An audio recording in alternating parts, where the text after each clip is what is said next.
Bonjour, Jean-Luc Bonjour. Tavernier. Merci de nous accueillir ici à l'INSEE, la maison de l'INSEE. Alors, la maison INSEE, elle est connue de tous les Français.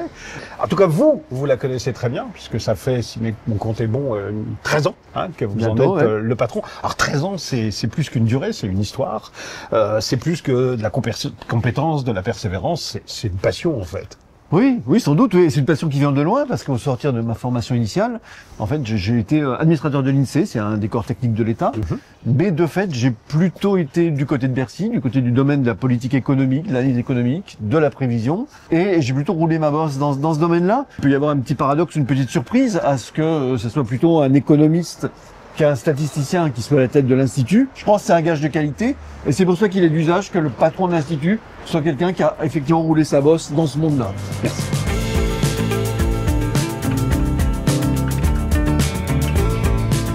Sur votre site, vous nous invitez à plonger dans un océan de données. Alors nous, on veut bien, mais enfin, il faut nous aider. Alors, cet océan, il faut nous dire comment il se forme, quels sont ses courants. En quelque sorte, comment vous pratiquez la collecte, non pas de l'impôt, mais de l'info. On a historiquement deux sources. Des données administratives, ça tombe bien, le pays est pas pratiquement sous-administré, je dirais. Et puis des données d'enquête auprès des ménages et des entreprises. Et puis on a une troisième source émergente. Depuis quelques années, on a un cadre juridique pour ça, qui est de faire des statistiques avec des données privées, de sociétés. Pour les enquêtes, les entreprises répondent toutes par Internet depuis assez longtemps. Les ménages ont de moins en moins envie de répondre aux enquêtes, ils sont méfiants, etc. Nous, on a la chance d'avoir des enquêteurs qui ont beaucoup de conscience professionnelle, et puis d'adapter les méthodes pour essayer effectivement de permettre à tout le monde de répondre au maximum de la manière qui lui convient le plus. Et l'autre chose importante, c'est vraiment l'émergence des données privées. Historiquement, c'est les données de caisse de la grande distribution pour faire une partie de l'indice des prix, donc par code barre, les transactions. Donc c'est en direct, en fait, il y a tous les hypermarchés, vous les recevez en direct, des quoi. octets, à n'en plus finir, tous les hypermarchés sur les produits d'hygiène santé, d'alimentation industrielle. Et puis le Covid a été un fort catalyseur, formidable catalyseur pour accéder aux données de carte bleue. C'était très intéressant de voir où les Parisiens étaient partis au moment du confinement. On avait utilisé des données de téléphonie mobile et puis les données aussi de comptes bancaires avec les comptes de la Banque Postale. D'accord. Tout ça évidemment en respectant la confidentialité, etc., etc. Alors, une fois que vous avez collecté, on dit comme ça, collectionné, collecter les données, bah, il faut les traiter. Vous êtes à la pointe de la modernité numérique, j'imagine. Il y a des méthodes de plus en plus d'appariement, c'est-à-dire on a des sources distinctes. D'accord. On n'a pas forcément un identifiant commun, où il faut faire attention si on a le NIR à le crypter, toujours pour respecter les prescriptions de la CNIL. Donc ça, c'est déjà un gros boulot. Et puis il y a un deuxième champ qui est effectivement l'intelligence artificielle. Si vous répondez au recensement, répondez par Internet, vous dites je suis intervieweur et cadre Circom, et là on se demande dans quelle case on va mettre ça. Et donc maintenant on utilise aussi de l'intelligence artificielle prédictive. On en connaît les bénéfices, on en connaît aussi les limites et le coût. C'est-à-dire il faut réentraîner, c'est pas gratuit, c'est pas une baguette magique. Et alors, une fois qu'on a traité les données, on les diffuse. Et là, je crois que c'est quelque chose qui vous tient particulièrement à cœur, cette diffusion multicanale. Alors, on les diffuse, on élargit d'ailleurs le spectre de ce qu'on produit. Alors avant, c'était facile. On avait des médias traditionnels qui avaient des rédactions. On était bien avec les rédactions, on était en confiance et ça suffisait à être très bien relayé, ils avaient une que ce soit compétence, la presse écrite ou l'audiovisuel. Alors avec ces gens-là, c'est toujours le cas, ça marche bien, on a des méthodes éprouvées en général, mais il y a tout ce qui se dit sur les réseaux sociaux, vous savez bien le meilleur et le pire.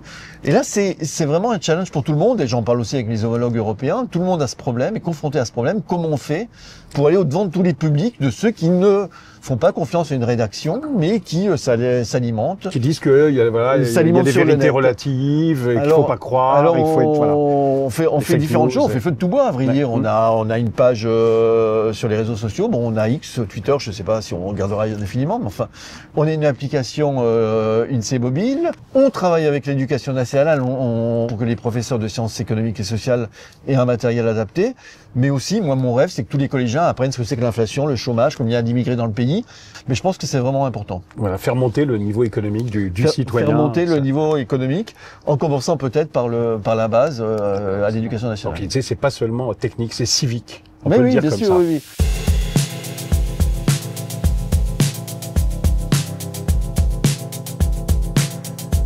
On a vu la mission, ou plutôt les missions de l'INSEE, mission qui rime, on l'a vu vraiment avec passion. Alors, je pense qu'il y a beaucoup de gens qui veulent rentrer à l'INSEE, mais on va imaginer que quelqu'un est au bord de votre océan de données et hésite encore à plonger. Vous lui diriez quoi, là, pour qu'il franchisse le pas? À trois choses, je pense. Je dirais la première, la plus importante, c'est l'intérêt général. Il faut avoir envie d'être utile à l'intérêt général, sinon il ne faut pas venir. Et si on a envie d'être utile à l'intérêt général, alors moi je pense que la statistique publique, c'est un ferment essentiel, un pilier essentiel de la démocratie. Si on n'est pas d'accord sur les chiffres, plus que jamais, rien ne peut se passer. Et il y a des choses à faire. Je vais prendre un exemple. Quand vous faites des sondages, la plupart des Français, 70 à 80%, à chaque fois, chaque sondage, disent « je paye plus que je ne reçois de la sphère publique ». Et pour le vivre ensemble, c'est un peu compliqué si tout le monde croit payer pour les autres. Donc nous, on a fait des études, des micro-simulations, en tenant compte aussi de l'accès aux services publics, gratuit, en essayant d'en donner un équivalent monétaire.